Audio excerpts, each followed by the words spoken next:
আমি একটা খেয়ে দেখি। একদম দারুণ হয়েছে।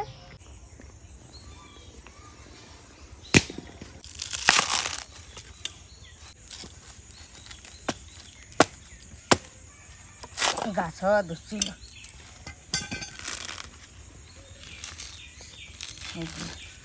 গাছ বেরোয়েছে।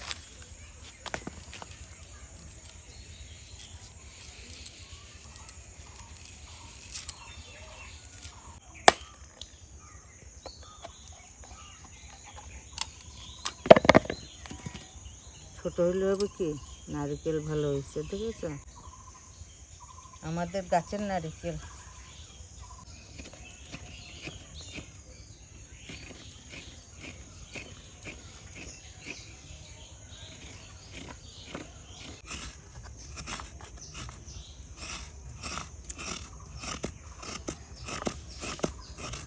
নমস্কার, পাপড়ি কিচেনে আপনাদের সবাইকে স্বাগত। আজকে চলে এসেছি আরও একটা নতুন রেসিপি নিয়ে। আজকের রেসিপিটা কিন্তু একদম অন্যরকম স্বাদের হয়। জানি না আপনারা কখনো খেয়েছেন নাকি। তো আমাদের বাড়িতে কিন্তু আমার মা এটা বানায় বরাবরই, অনেক ছোটোবেলা থেকেই খাই। এটা মায়ের রেসিপি, প্রথম মায়ের কাছেই খেয়েছি আর মায়ের কাছেই বানানো শিখেছি। কিন্তু আজকে মাই বানাবে, আমি শুধুমাত্র একটুখানি সাহায্য করে নেব। তো দেখো আজকে আমার কী কী উপকরণ লাগছে আমি তোমাদেরকে দেখিয়ে দিই। মেন উপকরণ হচ্ছে কলা। বেশ খানিকটা পাকা কলাই নিতে হবে, কলাগুলো যেন ভালো পাকা হয় সেরকমভাবে দেখে নিতে হবে। আর আছে নারকেল, আর এইদিকে আমি নারকেলটা কুড়িয়ে নিয়েছি। এখানে আছে আটা, চিনি, সুজি আর আমুল দুধ। আর ভাজার জন্য তেল তো লাগবেই, আর স্বাদ মতো একটুখানি নুন আমরা অ্যাড করে দেব। তা আমি এখন নিয়ে নিয়েছি একটা বাটি। এখন আমাকে মা যেমন যেমন বলবে আমি সেরকম করে মাকে হেল্প করব। কি দেবো মা এখন? আগে কলা না, তো প্রথমেই বলছে কলা নিতে, কলাগুলো আমি ছুলে নেব।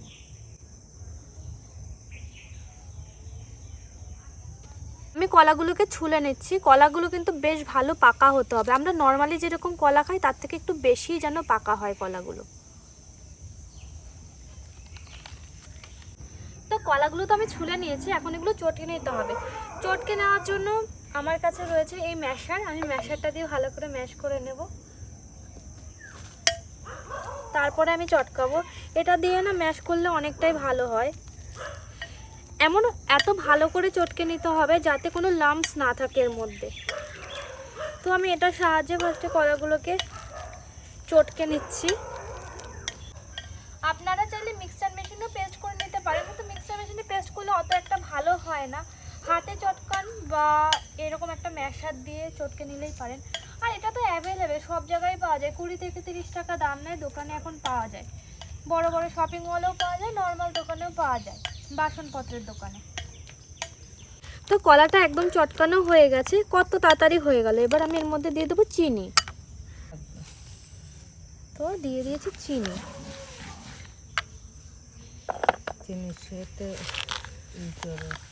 চিনির সাথে এটাকে ভালো করে মিশিয়ে নিতে হবে,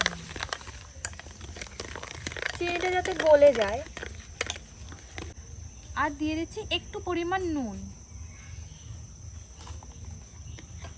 নুনটা কিন্তু একদম অল্প দেওয়া হবে, শুধুমাত্র চিনির স্বাদটা ব্যালেন্স হওয়ার জন্য। এখন আমি এর মধ্যে দিয়ে দেবো নারকেল কোড়া।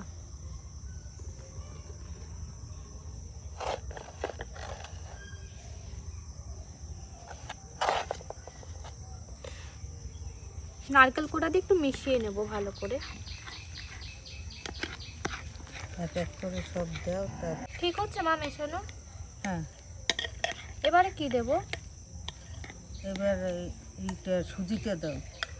তো এবারে দিয়ে দেবো সুজিটা। সবটা লাগবে? হ্যাঁ দিয়ে দাও, পরপর সব দাও।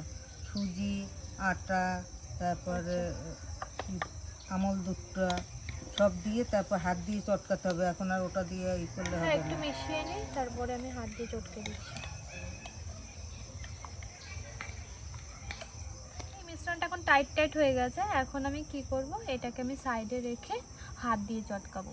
এখন দিয়ে দিচ্ছি আমুল দুধের গুঁড়ো, মানে গুঁড়ো আমুল দুধ। আমুল দুধ তো গুঁড়োই, গুঁড়ো আর কি হয়। ভালো করে কাটিয়ে দিয়ে দিই, মধু লেগে আছে।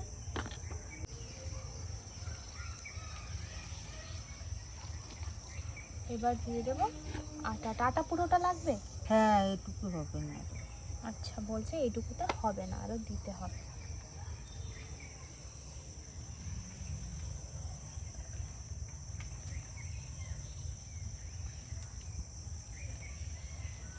আর কটা আটা দাও। তো এটাকে আমি ভালো করে মেখে নিচ্ছি। মা বলছে একটু আটা লাগবে এর মধ্যে, তো দিয়ে দেবো আর একটু আটা। তো আমি দেখো আরও একটু আটা দিয়ে দিচ্ছি। আমি মাখার পরে দেখাচ্ছি কনসিস্টেন্সিটা ঠিক কিরকম হচ্ছে। মাখা হয়েছে, আর একটু চটকাও। আর একটু চটকাতে হবে বলছে। যাই হোক, তোমরা তো বুঝতেই পেরে গেছো যে কনসিস্টেন্সিটা ঠিক কিরকম হবে। আমরা আগে অনেক বানাতাম, এখন অনেক দিন পরে আবার শুরু করলাম সবার আবদার মিটানোর জন্য। হ্যাঁ, সবাই দেখি খেতে ভালোবাসে এটা। কেমন হয়, তোমরাও করে খেয়ে দেখবে। মা কিন্তু কলার বড়াটা অনেকই ভালো বানায়। আমি এটা সচরাচর কারো বাড়িতে সেরকম খাইনি, মার কাছেই ফার্স্ট দেখেছি। আর মা এটা ওটা এনে বড়া বানাতে থাকে, রান্না করতেই থাকে, রান্না করতেই থাকে। আমি মাকে বলি যে মা, এগুলো কি রান্না করো তুমি, কোথা থেকে পেয়েছো? কত কিছু রান্না করে যেগুলো আমরা ফেলে দিই, সেই রান্নাও করে। তো একে একে তোমাদের সাথে সবই শেয়ার করবো। আজকে যেরকম এই রেসিপিটা শেয়ার করছি, তো আস্তে আস্তে থাকো আমাদের সাথে, আর দেখতে পাবে অনেক অনেক রান্না যেগুলো আমরা ফেলে দিই, সেই জিনিসগুলো দিয়েও মা অনেক ভালো ভালো রান্না করে। তো এটা মাখা হয়ে গেছে, আমি এখন একটা ঢাকনা দিয়ে এটা রেখে দিচ্ছি। এটা সাইডে থাক, এখন আমরা উনুনটা জ্বালিয়ে নেব।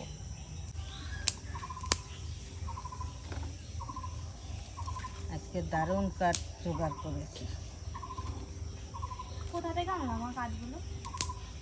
আমার কামরাঙা গাছের, আম গাছের থেকে পেরে আমি করে রেখে দিয়েছি জমিয়ে। জানি তো তোমাদের লাগবে, তাই মা তো পুরো গাছ বানিয়ে বানিয়ে বাড়ি ভরে দিছে। মা অন্নপূর্ণার নাম নিয়ে উনুনটা ধরিয়ে দিলাম।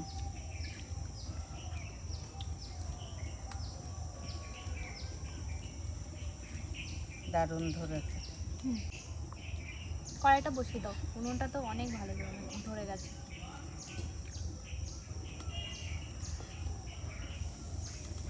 আমি এই নারকেলটা খাই প্রচুর, নারকেলটা শুকিয়ে গেছে।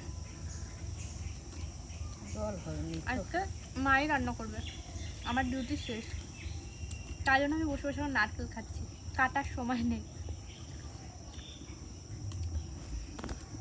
তেল, এটা সাদা তেল, এটা কিন্তু সর্ষের তেল নয়, এটা রাইস ব্র্যান্ড অয়েল, সেই কারণে এরকম লাল লাল লাগছে দেখতে।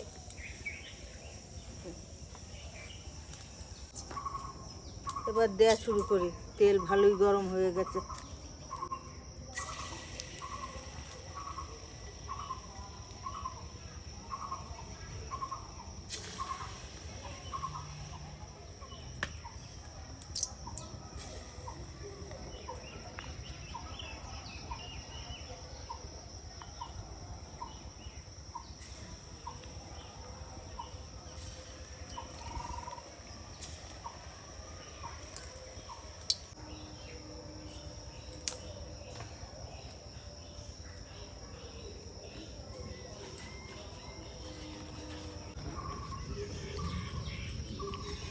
ঠিক আছে না? আর আমি এই শাল পাতার মধ্যে রাখার জন্য এই একটা প্লেট বানিয়ে নিলাম, গাছের থেকে পাতা পেরে নিয়ে আসলাম। আমি না এক প্রকার গাছে উঠে প্রায় শাল পাতাগুলো পেরে নিয়েছি। গিয়ে দেখি কয়দিন আগে দেখেছিলাম যে পাতাগুলো বেশ নিচে আছে, এখন দেখছি যে পুরনো পাতাগুলো নিচে আছে, নতুন পাতাগুলো সবুজ সবুজ বেরিয়েছে, সব উপর দিকে চলে গেছে। লাফিয়ে লাফিয়ে পারতে যাচ্ছে, তো পারতে তো পারলাম না, সেই একটা ডাল ধরে ঝুলে তারপরে নিয়ে আসলাম এটা বানানোর জন্য। এখন এর মধ্যে রাখবে মা। বড়াগুলো ভেজে নিচ্ছি, আর একটু হালকা ভাজা হলেই হয়ে যাবে। তারপর নামিয়ে আবার দেবো।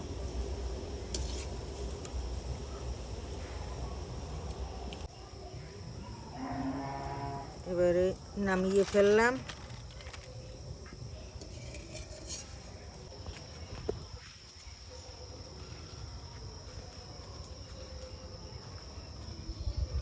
দুবার হবে।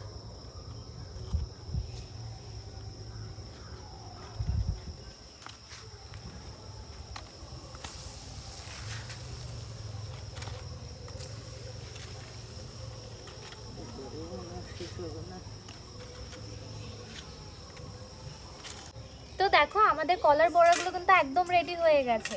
আর রেসিপিটা কেমন লাগলো অবশ্যই জানাবে, তোমরাও কিন্তু বাড়িতে ট্রাই করবে আর বলবে যে কেমন হয়েছে। আর আমি তো এতগুলো রান্না শেয়ার করেছি, তোমরা তো সেরকমভাবে লাইক কমেন্ট কিছুই করো না। সব ভিডিওগুলো দেখবে আর জানাবে কোন রান্নাটা সবথেকে বেশি ভালো হয়েছে। আর তোমরা যদি কোনো রান্না দেখতে চাও আমার রান্নাঘরে, যেটা আমি বানিয়ে তোমাদেরকে দেখাবো, সেটাও কিন্তু অবশ্যই জানাবে।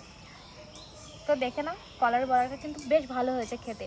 আর এই ঠোঙাটা কেমন হয়েছে সেটাও জানাবে। শালপাতা দিয়ে আমি বানিয়ে নিয়েছি, এরকম ছোটোবেলায় আমরা বানাতাম। তো আমি একটা খেয়ে দেখি।